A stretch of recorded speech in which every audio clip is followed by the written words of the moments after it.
Assalamualaikum warahmatullahi wabarakatuh. Bismillahirrahmanirrahim. Alhamdulillahilladzi amarona bisillatil arham wa nahana anit tafaruqi wal udwan. Segala puji bagi Allah yang telah memerintahkan kita untuk bersilaturahim, menghubungkan persaudaraan, dan melarang kita untuk terpecah belah dan permusuhan. Amma ba'du. Bapak Ibu dan kawan-kawan sekalian, bahasan kita tentang 17 kaidah kita lanjutkan. Kemarin kita sudah membahas baru masalah-masalah yang diinventarisir AKI dari pengamatan di BKR. Nah, sekarang kita akan melihat nih tentang solusi atau masalah dan solusi di Kampung KB. Alhamdulillah AKI dikersaken, diajak oleh Kang Dadang, tidak diberitahu ya, izin aja ke Ibu Aam ya, yaitu dalam rangka kunjungan tim kabupaten ke Kampung KB Desa Cibodas, Kecamatan Lembang. Aki biasa aja lah, ulah ilu. Dan di sini testimoni banyak kegiatan waktu itu. Yang pertama ke Kampung KB, rapat koordinasi pembinaan, ada camat, lurah, dan ramil dan sebagainya. Juga selanjutnya Aki membuat video-video tentang sejarah pos KB desa yang ada di Lembang. Itu nanti akan seru kelihatannya. Yang ketiga, Aki juga diundang oleh DPMD malamnya, yaitu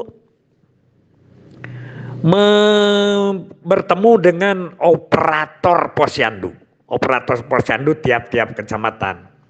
Nah, kembali kepada testimoni Kampung KB Samawa Ramah Anak Desa Cibodas. Alhamdulillah. Sebagaimana Aki sering ngomongkan, Aki mah itu aja. Terserahlah mau lomba dinilai gimana, kebijakan gimana, tapi masukan dari Akima sesuai aja dengan impres, sesuai dengan pedoman-pedoman awal bahwa kita itu adalah PPIK. Pemberdayaan, penguatan institusi keluarga. Nah, di Kampung KB Samawa Ramah Anak ini sudah kelihatan berorientasi pada masalah IKA. Dari mana kita tahu? Yaitu dari catatan yang ditulis di kegiatan seksi-seksi. Yang 8 seksi itu. Nah, di situ sudah ada misalnya seksi pendidikan. Keluarga A ditulis rinci termasuk anaknya tidak sekolah. Nah, ini sudah berarti kan masalahnya udah ketemu tuh. Kalau sudah semua memang sedang dikerjakan, belum semua itu ya. Dan berarti bahwa si Pokja sudah mengetahui kondisi institusi keluarga. Jadi secara tidak langsung bahwa Pokja sudah nyambung ke keluarga. Dalam hal mengadakan atau menginventarisi masalah-masalah yang ada. Sungguh luar biasa segitu juga. Biar aja. Karena Kampung KB itu bukan urusan 1-2 hari, 1-2 bulan, 1-2 tahun. Tapi itu kan lama. Nah, itu modal dasar yang cukup bagus. Dan beberapa lainnya juga sudah terbentuk dan lain sebagainya. Namun Aki tetap menyoroti yang pertama pada saat solusi. Solusi dari masalah yang ada. Itu ketika Aki tanyakan bagaimana tindak lanjutnya masih belum jelas terang benderang. Ini sebetulnya bukan terjadi saja di Cibodas, tapi ini adalah gejala umum yang Aki temukan. Apa ki gejala umumnya? yaitu ini belum ada kejelasan antara pembagian tugas, terutama diawali dengan kedudukan Kampung KB di tingkat desa. Apalagi satu desa. Ini kan desa mengerjakan 8 fungsi, Kampung KB mengerjakan 8 fungsi. Urusan kesejahteraan, urusan desa. Urusan KTP, urusan desa. Urusan rakyat miskin, urusan desa. Sekarang ada Kampung KB. Ini apa perannya? Ini yang selalu Aki gembar-gemborkan, Aki kampanyekan di mana saja. Yang mudah-mudahan, tapi Aki kan bukan kebijakan. Ada yang ketemu satu baru, yang satu ini paham gitu. Nah begitu. Jadi ini juga sama. Jadi kalau ada orang yang tidak ada pendidikan atau tidak sekolah, ini sudah dicatat kepada siapa melapor, bagaimana cara koordinasinya, bagaimana cara pemecahannya. Kalau orang tidak punya KTP, gimana ini si seksi perlindungan ini kemana? Ini yang belum jelas. Kalau ada BIC tidak punya modal lotek, kepada siapa dia harus ngomong, kerjasama, kemudian sampai dia itu loteknya dibantu dengan modal penguatan itu. Nah inilah yang Aki juga ingin terus berkarya atau memberikan masukan-masukan agar bagaimana kedudukan ini. Ini yang benar. Pak Kepala Desa ngomong ini inovasi itu ini ngawang-ngawang tuh, ngawang-ngawang, belum jelas. Kalau nanti itu yang harus mengurus KTP itu adalah seksi 7 di Kampung KB. Harus jelas. Jika ada broker, calo lah gitu. Ada calo, kepala desa, datang sendiri. Atau sekdes atau pamong desa. Itu harus diomongkan. Nanti ibu kalau ada perlu itu adalah kepada seksi ini. Itu baru akan jalan. Kalau tidak stagnan lah insya Allah. Insya Allah stagnan. Jadi stagnannya Pokja itu karena pekerjaannya tidak beri kewenangan oleh pihak pemerintah desa. Begitu ini. Ini yang paling berat menurut Aki ya. Sehingga terjadilah duplikasi. Jadi kalau ada misalnya KTP ada yang calo, udah dia yang jalan. Ya Kampung KB mau berbuat apa? Begitu. Itu kira-kira itu kira-kira yang disarankan, karena ini bukan hanya di Cibodas atau di Lembang atau di Bandung Barat. Ini fenomena umum yang Aki katakan. Sehingga waktu Aki bertemu dengan salah satu ketua tim penggerak PKK kecamatan, kalau gitu Ki, ini Kampung KB ini mau merebut kerjaan orang sampai begitu. Nah ini apa alasannya? Alasannya karena kita belum terang benderang jelas mendudukan Kampung KB dalam struktur organisasi desa. Apakah kita sebagai mitra? Nanti kalau ada muludan ini bagian siapa?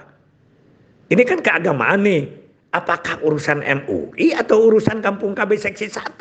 Itu saja yang ingin terang benderang itu. Kalau mereka lah ada itu mah gampang biasa. Apalagi kalau mau lomba mah ada